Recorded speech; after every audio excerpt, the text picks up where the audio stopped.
それは思い描く未来を阻まれること。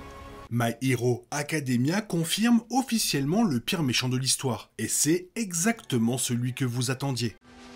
Allons, c'est l'heure de l'histoire, mon poulet au miel. On ouvre les petits volets. Cœur vaillant, œil sur la balle, on ne peut pas perdre.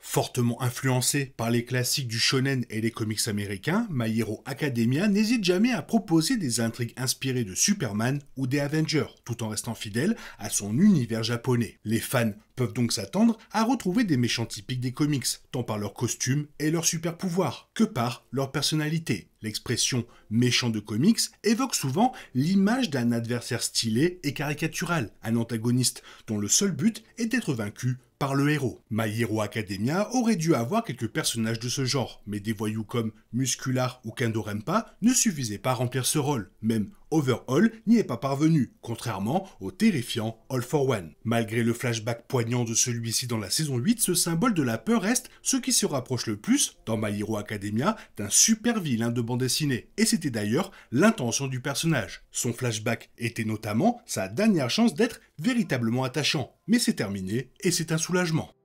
L'idée que All for One soit un personnage sombre et effrayant n'est pas nouvelle, puisqu'il donnait déjà cette impression lors de son entrée en scène dans le quartier de Kamino à la fin de la saison 3. Les fans de My Hero Academia n'ont jamais connu All for One autrement que comme une menace terrifiante, incarnant la méchanceté de la tête aux pieds. Pourtant, certains se sont peut-être demandé s'il avait été très différent autrefois. Il semblerait presque absurde que All for One soit né en étant mauvais et avec des projets de domination mondiale. Mais c'est pourtant la réalité. De son enfance à aujourd'hui, il a toujours perçu le monde sous l'angle de la violence, de la domination, de l'avidité et de l'exploitation. Ce personnage semble être né pour être mauvais, et ses récents flashbacks l'ont confirmé. Jusqu'à récemment, My Hero Academia n'avait jamais retracé l'histoire de All for One aussi loin que lorsqu'il avait utilisé son alter du même nom pour donner de force à son frère jumeau Yoshi, un alter surpuissant, créant ainsi le One for All par accident. À cette époque, All for One était déjà adulte, et n'importe quel méchant aurait pu devenir lui-même. Il ne restait donc que l'enfance, voire la petite enfance de All for One comme dernier espace où l'innocence ou la gentillesse pouvaient se trouver dans son arc narratif, jusqu'au flashback de la saison 8 qui ont mis fin à cette idée. L'obscurité qui imprègne All for One imprègne toute sa vie, au point que même sa mère, dont le nom n'est pas mentionné, a connu des moments difficiles à l'écran. Elle fut l'une des premières personnes à posséder un alter, souffrant et luttant dans les rues avant de donner naissance à ses jumeaux et de mourir peu après. Dès sa naissance, All for One a fait preuve d'une attitude parasitaire et égoïste, ne voyant dans le monde que ce qu'il pouvait prendre aux autres et se sentant en droit de tout obtenir. All for One est un véritable méchant né, n'ayant jamais connu l'innocence. Curieusement, l'adaptation animée de My Hero Academia accentue encore cette noirceur, les sous-titres anglais reformulant certains passages pour indiquer que All for One était naturellement arrogant, même tout petit. L'idée d'un bébé maléfique est étrange, même pour un animé de super-héros. Mais c'est pourtant ce qu'a fait My Hero Academia. Même lorsque des personnages de fiction sont profondément maléfiques et pervers, l'histoire peut leur offrir non pas une rédemption, mais juste assez d'éclat d'innocence ou de victimisation pour créer du contraste et nuancer leur image monolithique. Le manga original procède ainsi, décrivant le jeune All for One comme victime de sa situation désespérée et pragmatique. Il ne reçoit aucune gentillesse ni aucun soutien, ce qui le convainc qu'il ne peut obtenir ce qu'il veut que par la force, de la part de tous, à commencer par sa mère et son frère jumeau. Cela ne rachète pas All for One ni le rend sympathique, mais cela apporte cette lueur de victimisation nécessaire pour équilibrer le récit. L'animé, quant à lui, pousse le mal à l'extrême, faisant de All for One une incarnation du mal absolu sans la moindre once d'humanité. Aucun comics ou animé de super-héros ne serait vraiment convaincant si tous les méchants étaient des monstres nés, dont la seule raison d'être est d'apporter du piquant à l'histoire. Certains peuvent se justifier, comme Muscular, Mustard et les 8 manipulables sous les ordres de Overhaul, mais My Hero Academia a besoin de variété. Le contraste entre les antagonistes attachants et antipathiques permet aux plus sympathiques d'espérer une seconde chance de rédemption face à la perversion ultime de All for One. L'idée d'un personnage purement maléfique peut sembler irréaliste, voire ridicule, tandis qu'un méchant à la fois attachant et moralement ambigu pourrait laisser les fans sur leur faim, en quête d'un antagoniste plus brutal. La solution ? Les deux, et My Hero Academia y parvient aujourd'hui avec une efficacité inégalée.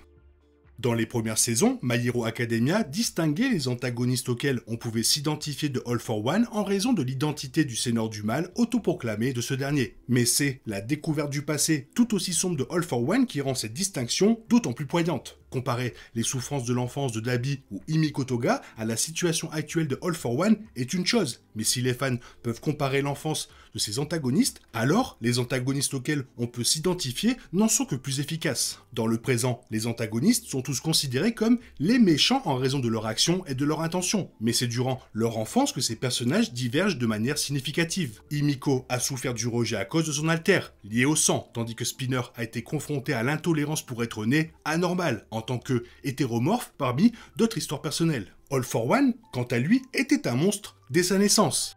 Auparavant, les fans de My Hero Academia auraient pu être tentés de rejeter les méchants, les considérant comme de simples criminels ne méritant pas une seconde chance, même lorsque les spectateurs découvraient leur origine dans des flashbacks. Aujourd'hui, avec l'histoire terrifiante de All for One, il est soudain beaucoup plus facile de s'ouvrir à des personnages comme Himiko Toga et de percevoir sa fragilité humaine. Il en va de même pour des antagonistes comme Dabi, Twice et Spinner, qui ont tous présenté leurs arguments aux spectateurs comme des personnes souffrant de problèmes familiaux ou sociaux. Autrement dit, My Hero Academia avait besoin que All for One soit aussi profondément maléfique pour que les autres méchants puissent enfin se sentir à moitié sympathiques ou mériter une rédemption partielle.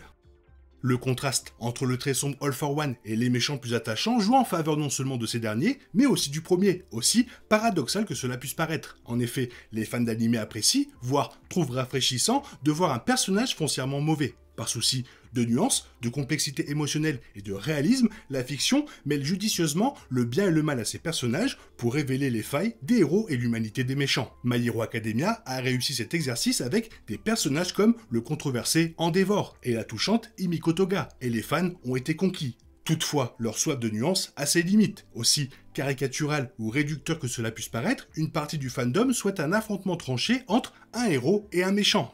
À juste titre, les animés comme My Hero Academia évitent généralement cet écueil, mais une petite fantaisie ne fait jamais de mal. Des animés comme My Hero Academia se démarquent des héros et méchants des dessins animés du samedi matin pour une multitude de nuances, voire de déconstruction, et ce, à juste titre. Mais il est tout aussi jouissif de voir la boucle bouclée, l'arc narratif complet de All for One, de sa naissance à sa défaite finale face à Katsuki Bakugo, illustre parfaitement comment My Hero Academia accomplit le besoin d'un cas simple et rafraîchissant où le mal absolu reçoit enfin ce qu'il mérite après avoir trop longtemps tourmenté les héros. De tels cas devraient être l'exception, et c'est bien le cas ici, ce qui confère à la saison 8 de My Hero Academia une singularité et une gratuité délicieuse. Pour une fois, le boss final est précisément cela, un être d'une malfaisance surhumaine, voire impossible, qui donne au combat de My Hero Academia une dimension épique. Le réseau de nuances s'est exceptionnellement estompé pour permettre aux fans de se réjouir de la chute d'un personnage qui n'avait aucune chance de rédemption. Il restera l'un des plus grands méchants qu'on ait jamais vu, avec sa petite musique, avec son petit air, avec ses plans. Il était incroyable. Toi, qu'est-ce que tu penses de lui? Fais-le moi savoir dans la zone commentaire, sinon comme d'habitude, bisous bisous, bye bye. Il est impossible de compter sur les autres de nos jours, on est obligé de tout faire soi-même. Je me trompe? Rien de grave, j'avais tout prévu. Où va le monde, je vous le demande.